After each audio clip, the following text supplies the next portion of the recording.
نبی کریم صلی اللہ علیہ وآلہ وسلم ارشاد فرماتے ہیں، حضرت ابو ہریرہ رضی اللہ تعالی عنہ راوی ہیں حدیث مبارکہ کے، متفق علیہ حدیث یعنی بخاری شریف میں بھی ہے اور مسلم شریف میں بھی ہے۔ نبی کریم صلی اللہ علیہ وسلم نے فرمایا کہ الایمان بضع و سبعون او بضع و ستون شعبۃ۔ نبی کریم صلی اللہ علیہ وسلم نے فرمایا کہ ایمان کی 60 سے کچھ زیادہ یا 70 سے کچھ زیادہ شاخیں ہیں، شعبے ہیں، مختلف شعبے ہیں ایمان کے، اسلام کے۔ فرمایا فَأَفْضَلُهَا، وہ جو اسلام کے 60 سے زیادہ یا 70 سے زیادہ شعبے ہیں، ان تمام شعبوں میں افضلها، سب سے افضل لا الہ الا اللہ کہنا ہے۔ سب سے افضل کیا ہے؟ یہ سب سے افضل شعبہ ہے، چونکہ ایمان ہے، اگر ایمان ہی نہیں ہوگا تو اعمال نافع نہیں ہوں گے، تو سب سے افضل شعبہ ہے لا الہ الا اللہ کہنا۔ پھر فرمایا وَأَدْنَاهَا، اور ان تمام شعبوں میں جو سب سے ادنا شعبہ ہے، سب سے ہلکا شعبہ ہے، فرمایا وہ اماطۃ الاذی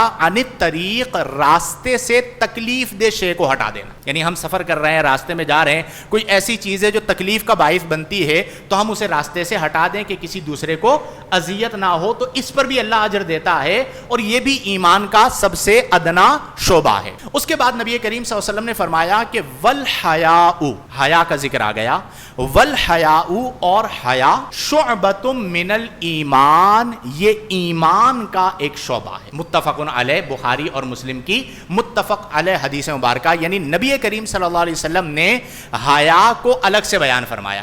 یہاں پر بڑی خوبصورت شرح لکھی گئی کہ نبی کریم نے فرمایا ایمان کے 60 سے کچھ زیادہ یا 70 سے کچھ زیادہ شعبے ہیں، اب ان میں سے جو سب سے اعلیٰ تھا وہ بھی نبی کریم نے بتا دیا، قول لا الہ الا اللہ۔ جو سب سے ادنا تھا وہ بھی نبی کریم صلی اللہ علیہ وسلم نے بتا دیا کہ اماطۃ الاذی عن الطریق۔ لیکن اس کے بعد نبی کریم صلی اللہ علیہ وسلم نے حیا کا ذکر کیا، تو سوال یہ پیدا ہوا کہ حیا کو بطور شعبہ ذکر نہیں کیا، بلکہ اگلا جملہ ارشاد فرمایا کہ والحیاء شعبۃ من الایمان، کہ حیا ایمان کا شعبہ ہے۔ تو محققین نے لکھا کہ اس لیے نبی کریم نے اس بات کو الگ سے بیان فرمایا کہ حیا ایک ایسی چیز ہے کہ جو بندہ حیا کو پا لیتا ہے تو یہ حیا اسے ایمان کے تمام شعبوں تک لے جاتی ہے۔ یعنی حیا ایسی بنیادی چیز ہے کہ جو اسے ایمان کے تمام 70 سے زائد یا 60 سے زائد جتنے بھی شعبے ہیں ان تک لے جاتی ہے۔ اسی لیے نبی کریم صلی اللہ علیہ وسلم نے فرمایا کہ اذا ذهب الحیا، جب حیا چلی جائے، فصنع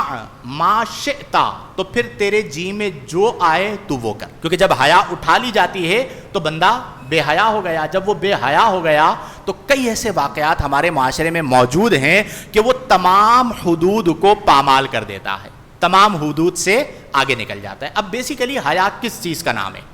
تو حیا کے بارے میں موسوعۃ الاخلاق میں لکھا گیا کہ حیا کا لغوی معنی ہوتا ہے وقار۔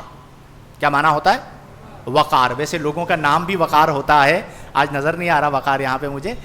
وقار جو ہے یہ حیا کا لفظی معنی ہے کہ وقار پایا جائے شخصیت کے اندر، اور واضح الفاظ میں اسے یوں سمجھا جائے کہ سنجیدگی کا پایا جانا یہ حیا ہے، متانت کا پایا جانا یہ حیا ہے۔ یعنی حیا جو ہے وہ بے حیائی کی ضد ہے۔ بے حیائی کا مطلب کیا ہے؟ بے وقار ہونا، سوقیانہ زبان استعمال کرنا، الٹی باتیں کرنا، گندی باتیں کرنا، فحاشی پر مشتمل اقوال یا افعال کا ارتکاب کرنا، یہ ساری چیزیں بے حیائی کے اندر آتی ہیں۔ اور حیا جو ہے وہ انسان کو وقار سکھاتا ہے، متانت سکھاتا ہے اور سنجیدگی سکھاتا ہے۔ نبی کریم صلی اللہ علیہ وآلہ وسلم نے ارشاد فرمایا حیا کے حوالے سے کہ الحیاء لا یأتی الا بخیر، یعنی جس بندے میں حیا ہوگی تو الحیاء لا یأتی الا بخیر، حیا نہیں لاتی مگر خیر کو۔ یعنی جس بندے کے اندر حیا ہوگی اسے خیر مل جائے گا، اسے بھلائی مل جائے گی۔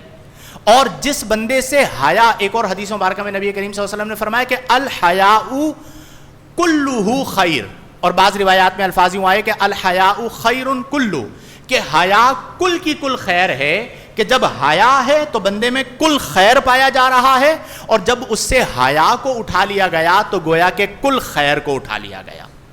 اب میرے پیارے دوستو، ہم ایک لمحے کے لیے اپنا اپنا محاسبہ کریں کہ کیا آج ہماری ذوات میں، ہماری شخصیات میں حیا پائی جاتی ہے؟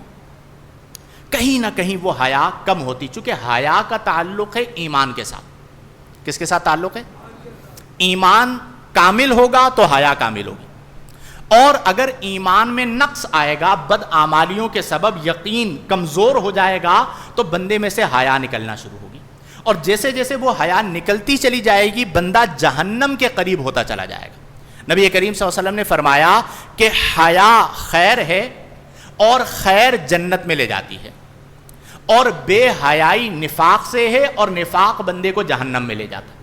تو اب ہمیں یہ غور کرنا ہے کہ ہم جنت کے قریب ہیں یا ہم جہنم کے قریب ہیں، اور نتیجہ آپ کے سامنے موجود ہے کہ آج ہمارے معاشرے میں یہ ایک بہت بڑا چیلنج ہے، بہت بڑی ذمہ داری ہے کہ ہم اپنے بچوں کو کیسا درس دے رہے ہیں۔